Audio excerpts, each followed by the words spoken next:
Hey guys, I thought I'm gonna do another update on my personal recovery journey because it's the end of March, so we have already 3 months of the first of the new year, which is insane. Time just flies. And yeah, so 1 year ago, I was struggling a lot with my body image. So 1 year ago, I was really, really, really far in my recovery in the terms of allowing myself to eat whatever, not having to move, blah, blah, blah. So in that terms, I was really, I don't know, it was really progressed, my recovery. And I started to live my life to the fullest 1 year ago. That was one of the happiest times in my life, despite also hating the way I look. I was super happy. I made great friends. I went on a lot of parties. I can show you a few pictures. Because really, it kind of this time showed me that yes, I might not be happy with the way I look, etc. But still, you can be so, so, so happy and have so many experiences. It's just about allowing yourself to go out and present yourself to the world, even though you might be insecure. The only way to get rid of your insecurities is by going out and really not allowing it to stop you. And with time, you will gain a lot of confidence. So I'm just looking whether I can find some pic from the end of March last year. Let me check. So I was in full on party moods 24/7. Really kind of a crazy time in my life. Okay, I can show you this one video and a little anecdote to this video because it was the 1st of April, so not exactly 31st of March, but And I went to the park. I live very close to a park called La Citadelle in Lille, in France. And I had a guy friend that I made, I think I met him maybe 2 months before that. And he asked me to go to the park with me, and I was really confused back then if he liked me or not. And then we were talking and stuff, and then I think the topic came up of me telling him that I didn't feel pretty. And really, at the time, I didn't feel pretty at all. I didn't wear any nice clothes because most clothes didn't fit me anymore. And I just thought jeans and oversized shirts all the time. I didn't really want to wear anything else because I felt like it would put even more attention to my body, which I didn't want to. So we were talking, and then he was literally, and he's Indian, so they're very direct. I know that, but still, he was like, "No, but you got a really pretty face. You're just a little fat." And I remember I was so shook at what he said because yes, I was overweight, but I would still never tell anyone you're a little fat. Anyway, this is a video to it. I think it's not.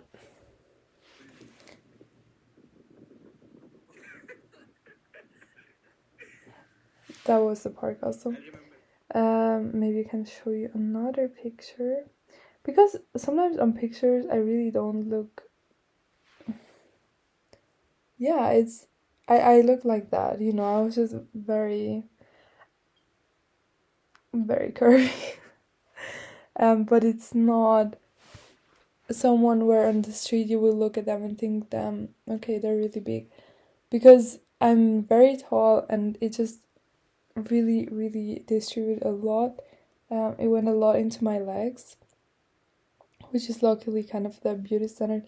But anyway, that it doesn't matter what I look like. I just want to tell you that back then I felt very insecure, and also people treated me a little bit like I was big because we went on a lot of parties and guys would never approach me, or sometimes yes they would, but it was just very different to how they were with my friends. And that also has to do with me being just very tall and guys being intimidated by me anyway. It still happens to me a lot, but a lot less. Like nowadays, guys sometimes really start being very friendly with me, and I know it's because I'm like a nice person, but also because if I'm attractive. Because guys are like that. Not everyone, but a lot of guys are like that. So I really did not feel pretty back then. But despite not feeling pretty, I felt happy. So this was one of the most insightful times of my life because I kind of kept this feeling like now I don't. I swear sometimes Siri pops up and it annoys me really much. So yeah, because then I went into the summer and I had to meet people from where I live, from Switzerland, because I went back to Switzerland, including my crush. And now the funny story comes. So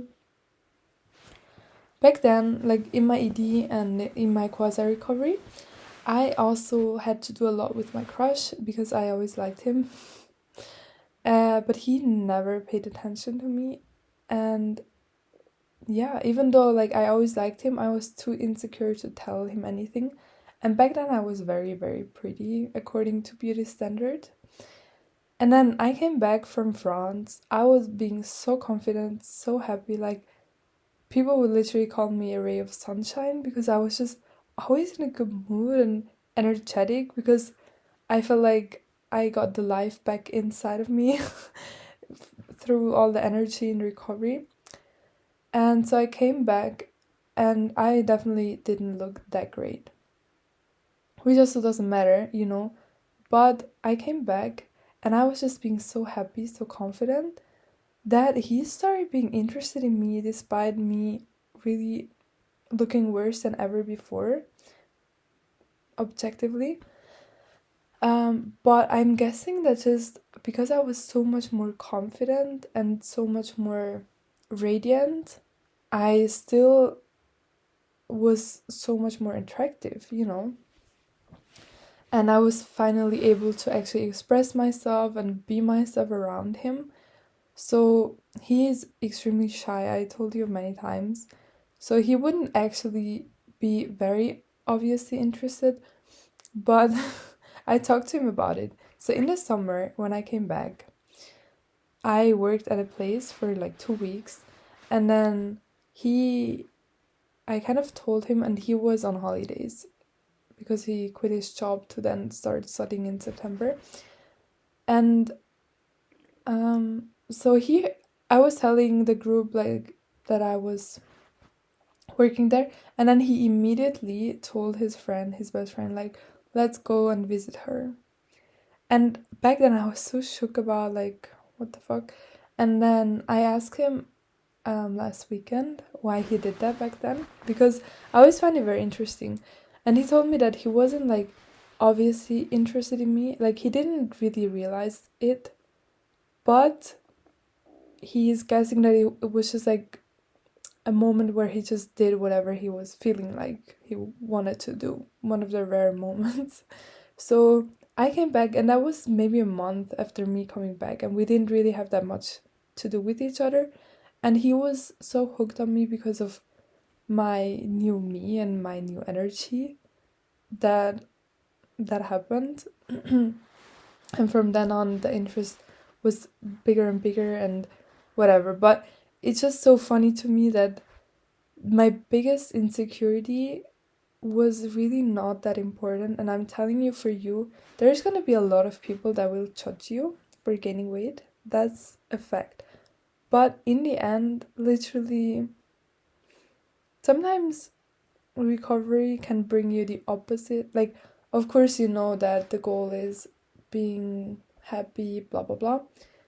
But sometimes you just, I don't know how to say it. But for me, my biggest concern was what people from my past life thought about me, and especially guys. And one of them was him. And that he would be interested in me despite all of the weight gain was just incredible to me. Especially considering that he's the same height and a lot skinnier, you know? So what I'm trying to tell you is that yes, you might be so scared about so many things in recovery, but in the end, there will always be more positives than negatives. Yeah, so that's kind of like my reflection. And then, how am I feeling now? Well, I'm really good. I'm a little bit. I was sick for a week and still feel not 100% recovered, which is weird. But it wasn't COVID, so I'm very confused about it. But despite that, I've been feeling even a little bit less hungry. I mean, I still eat quite a lot, but some days I'm just like one of those girls that don't eat a lot, and it confuses me because I always used to be someone with huge hunger, and then now, even though I allow myself to eat anything, I'm not that hungry anymore is very, very confusing. But it's a great sign that literally in the end, trusting your body is the best decision that you could ever take. So yeah, that was a little bit of a March reflection.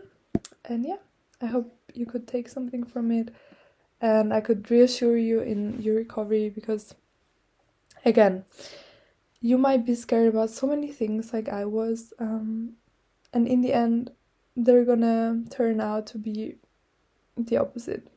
Like, your fear is gonna actually be, or whatever you fear is actually maybe gonna be an opportunity for you, you know?